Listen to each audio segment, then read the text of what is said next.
Shalom saudara dikasih dalam Tuhan, selamat pagi, puji Tuhan. Pagi hari ini masih bersama saya Pastor Dena Tuheru dan masih dalam program Bible and Coffee. Kita terlebih dahulu mencari kerajaan Allah serta kebenarannya, dan kita percaya janjinya kita akan disertai di sepanjang hari ini. Kenapa? Karena Alkitab jelas katakan ketika kita mendahulukan perkara-perkara sorga, ketika kita terlebih dahulu mencari kerajaan serta kebenarannya, maka semuanya akan ditambahkan kepada kita, sehingga sepanjang hari ini akan menjadi hari berkat, hari penyertaan Tuhan, hari pertolongan Tuhan, dan hari di mana Tuhan yang akan berjalan di depan kita, menuntun kita dalam rencana Tuhan. Puji Tuhan, pagi hari ini kembali kita akan merenungkan kebenaran firman Tuhan, dan mari kita satu dalam doa. Bapa, terima kasih buat hari yang baru.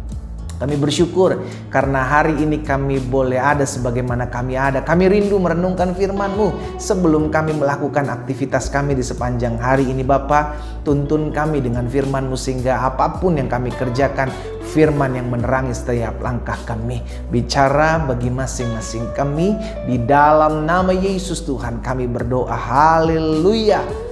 Amin, amin, puji Tuhan. Nah, saudara dikasih dalam Tuhan, pagi hari ini saya mau kita sama-sama belajar kebenaran firman Tuhan yang saya ambil dalam 1 Petrus pasalnya yang kelima, ayatnya yang ke-7. 1 Petrus pasal yang kelima, ayatnya yang ke-7. Alkitab bilang begini, serahkanlah segala kekhawatiranmu kepadanya, sebab Ia yang memelihara kamu. Nah, saudara dikasih dalam Tuhan, ada begitu banyak kebenaran firman Tuhan yang sudah kita tahu, dan salah satunya adalah ini: kita mau menyerahkan segala kekhawatiran kita mau menyerahkan segala ketakutan akan hari depan kita mau menyerahkan segala yang menjadi kebimbangan di dalam hidup kita kepada Tuhan. Dasarnya jelas, karena Tuhan yang memelihara hidup saudara dan saya. Amin. Kalau Dia yang memelihara hidup saudara dan saya, berarti Dia juga Allah yang bertanggung jawab. Dia Allah yang membawa kita masuk dalam rencana dahsyat dan ajaibnya Dia. Karena itu kita mau belajar bagaimana hidup kita ini tidak lagi kita pikirkan apa yang menjadi ketakutan, kekhawatiran, kebimbangan kita. Namun kita mau belajar, Tuhan, setiap masalah pergumulan saya ada di hadapan saya, dan saya tidak mau pusing terhadap apa yang membuat saya takut, karena Allah tidak pernah memberikan kepada kita roh ketakutan. Karena itu saya memberikan kepada Tuhan apa yang menjadi kekhawatiran saya, apa yang menjadi kebimbangan saya, apa yang menjadi doa-doa saya kepada Tuhan, sebab saya tahu Tuhan yang pelihara saya. Amin, saudara.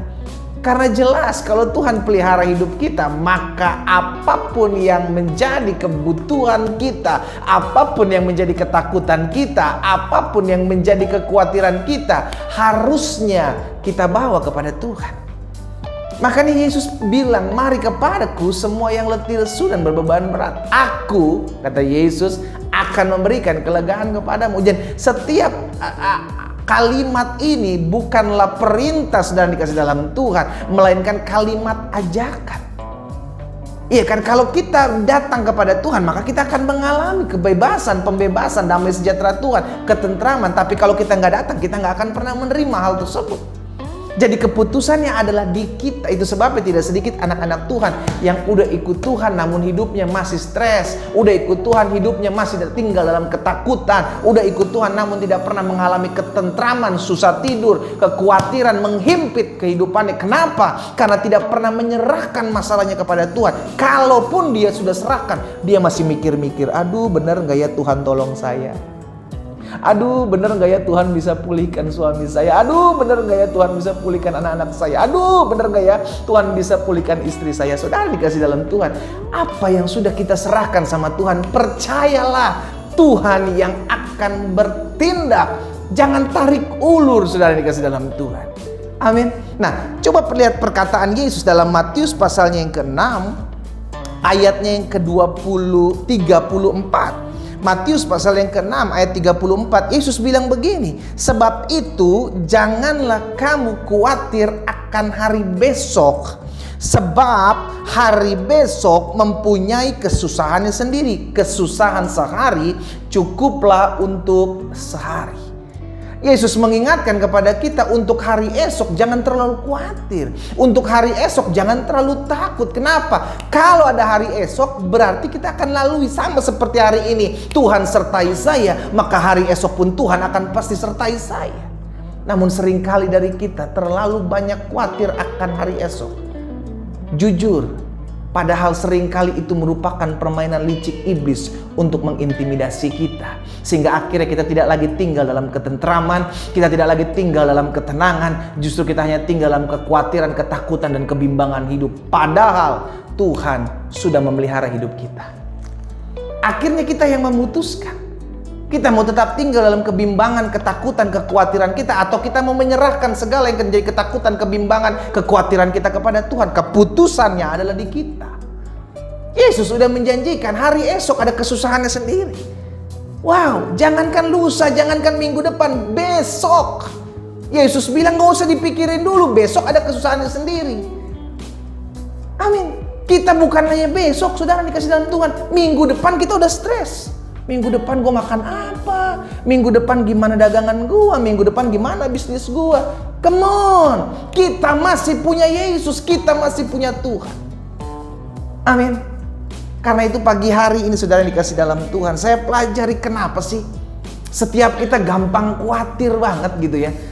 Kita udah tahu firman loh, kita udah tahu banyak janji Tuhan, namun kenapa masih banyak kekhawatiran dalam kehidupan kita? Yang pertama saya pelajari, karena seringkali kita memakai cara pikir kita.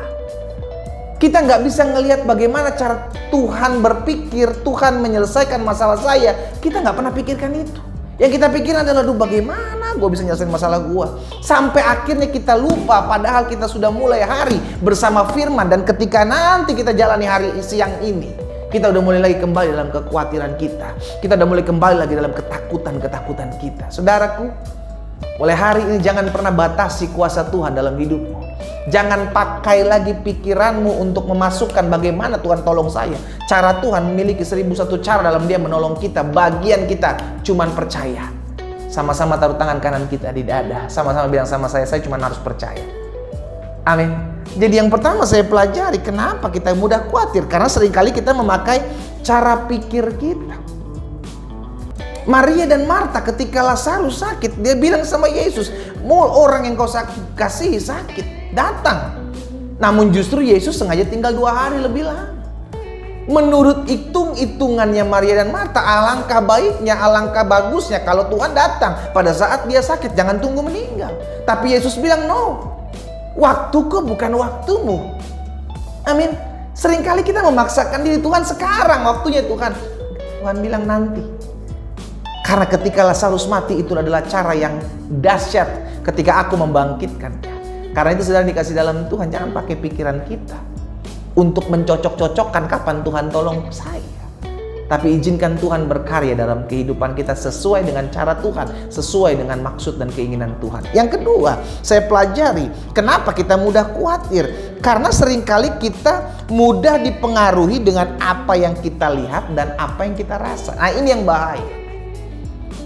Itu sebabnya Tuhan ingetin Yosua ketika dia akan masuki bersama bangsa Israel tanah Kanaan.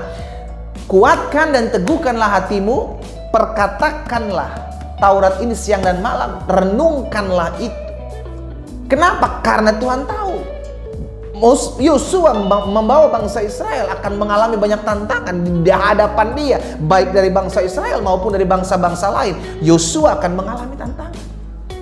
Tapi Yosua diingatkan Tuhan, renungkanlah ini. Jangan fokus dengan apa yang kau lihat dan kau rasa. Saudaraku, kalau kita hanya fokus dengan apa yang kita lihat dan kita rasa-rasa, wah, kita akan gampang sekali kehilangan iman kita kepada Tuhan. Kenapa? Karena ini yang saya bilang, Petrus jatuh dan tenggelamnya karena apa yang dia lihat dan apa yang dia rasa. Ketika dia memandang Yesus, dia berjalan di atas air.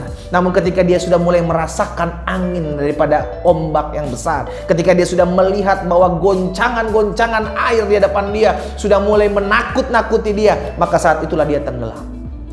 Stop bermain-main dengan rasa. Aduh, saya rasa suami saya selingkuh nih. Aduh, saya rasa istri saya nggak akan bertobat. Aduh, saya rasa penyakit saya nggak bisa disembuhkan. Aduh, saya rasa. Stop bermain-main dengan rasa. Perkatakanlah firman. Karena firman ini yang pasti akan digenapi. Bukan apa yang kau rasa yang akan digenapi. Yang ketiga, saya pelajari. Mengapa kita mudah khawatir? Karena kita tidak mengerti bahwa Tuhan pegang kendali atas hidup kita. Ingat, tadi kita sudah pelajari di dalam 1 Petrus pasal 5 ayat yang ke-7 bahwa serahkan segala kekhawatiranmu kepada Tuhan sebab Tuhan yang memelihara kamu. Kalau kita tahu Tuhan pelihara kita, maka saya percaya kita akan jadi orang-orang yang memahami bahwa Tuhan pegang hidup saya. Dan kalau Tuhan pegang hidup saya, maka saya ada di bawah kendali Tuhan. Dan kalau saya ada di bawah kendali Tuhan, tidak ada satu kuasa pun yang bisa merebut saya tanpa seizin Tuhan. Wow! Iblis ketika menggocok Ayub, dia minta izin sama Tuhan. Jadi apa yang Tuhan izinkan tentu yang terbaik. Karena itu hari ini kita belajar. Serahkan segala kekhawatiranmu kepada Tuhan. Belajar untuk lebih fokus kepada Tuhan dan memegang janji Tuhan. Perkatakan itu dan renungkan itu siang dan malam. Kita tundukkan kepala, kita datang kepada Tuhan. Bapa, terima kasih buat firman-Mu. Ampuni kami kalau selama ini kami terlalu hidup dalam kekhawatiran. Ada begitu banyak ketakutan, kekhawatiran dari apa yang kami lihat dan kami rasa. Ampuni kami Tuhan. Dan hari ini biarlah kami mengubah cara pandang kami. Kami tahu Tuhan pelihara kami, kami tahu Tuhan tolong kami, kami tahu Tuhan bela kami. Maka segala perkara dapat kami tanggung dalam Yesus, beri kekuatan bagi kami. Bapa, Amba menyerahkan setiap teman-teman Bible and Coffee yang turut mengambil bagian dalam renungan pagi ini. Berkati hidup mereka, sehingga mereka tidak lagi tinggal dalam kekhawatiran, melainkan mereka berjalan dalam badai, berjalan di atas badai, dan mereka melihat bagaimana Tuhan Engkau memelihara kehidupan setiap mereka. Terima kasih Bapa. Di dalam nama Tuhan Yesus Kristus kami berdoa. Haleluya. Amin. Kita nikmati kopi kita.